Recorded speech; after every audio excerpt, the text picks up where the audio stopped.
सभी को जय माता दी, राधे राधे। कैसे हैं आप लोग? आशा करती हूँ कि माता रानी की असीम कृपा आप सभी को प्राप्त हो। और इसी के साथ आज हम सुनेंगे दुर्गा सप्तशती की कथा, अध्याय 10। तो चलिए मन में माता रानी का ध्यान करते हुए कथा को सुनते हैं। शुंभ का वध। महर्षि मेघा ने कहा, हे राजन, अपने प्यारे भाई को मरा हुआ देखकर, सेना को नष्ट देखकर क्रोध में भरकर दैत्यराज शुंभ कहने लगा, अरे दुष्ट दुर्गे, तो अहंकार से गर्व मत हो, क्योंकि तो दूसरे के बल पर लड़ रही है। देवी ने कहा, हे दुष्ट, देख मैं तो अकेली ही हूँ। इस संसार में मेरे सिवा दूसरा कौन है? यह सब मेरी ही शक्तियाँ हैं जो मुझ में ही समाहित होती हैं। इसके पश्चात ब्राह्मणी आदि सभी शक्तियाँ देवी के शरीर में ही लीन हो गईं और देवी अकेली ही खड़ी रही। तब देवी ने कहा, मैं अपने ऐश्वर्य शक्ति से अनेक रूपों में यहाँ उपस्थित हूँ। उन सब रूपों को मैंने समेट लिया है। अब मैं यहाँ अकेली ही खड़ी हूँ, तुम भी यहीं ठहरो। महर्षि मेघा ने कहा। तब देवताओं तथा राक्षसों को देखते देखते देवी तथा शुंभ में भयंकर युद्ध होने लगा।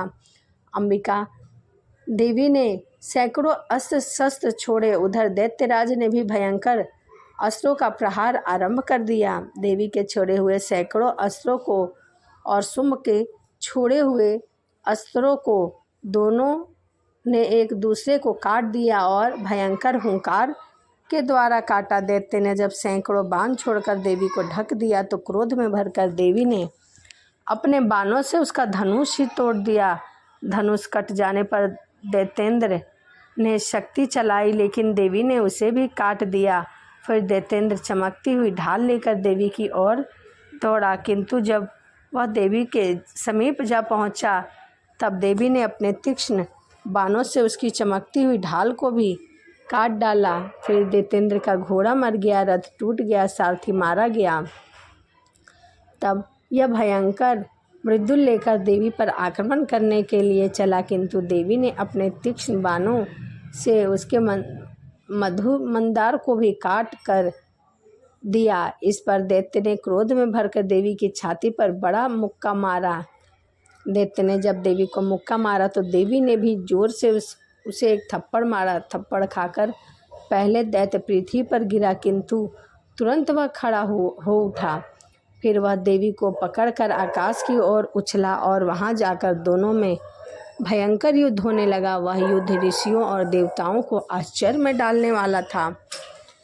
देवी आकाश में दैत्य के साथ बहुत देर तक युद्ध करती रही। फिर देवी ने उसे आकाश से घुमाकर पृथ्वी पर गिरा दिया। दुष्ट आत्मा दैत्य पुनः उठकर देवी को मारने के लिए दौड़ा। तब उसको अपनी ओर आता हुआ देखकर देवी ने उसकी छाती को विदन कर के उसको पृथ्वी पर पटक दिया। देवी के त्रिशूल से घायल होने पर उस दैत्य के प्राण पखेरु उड़ गए और उसके मरने पर समुद्र, द्वीप, पर्वत और पृथ्वी सब कांपने लगी। इसके पश्चात वह दुष्ट आत्मा के मरने से संपूर्ण जगत प्रसन्न और स्वस्थ हो गया तथा आकाश निर्मल हो गया। पहले जो उत्पात सूचक मेघ और उल्कापात होते थे वह सब शांत हो गए।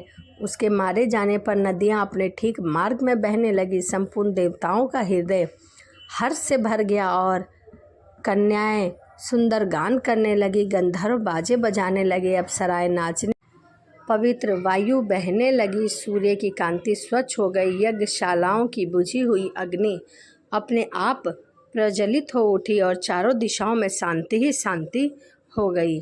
तो यह दुर्गा सप्तशती की कथा अध्याय 10 था। तो चलिए इसी के साथ वीडियो को समाप्त करते हैं और मिलते हैं अगले अध्याय में। सभी को जय माता दी, राधे राधे।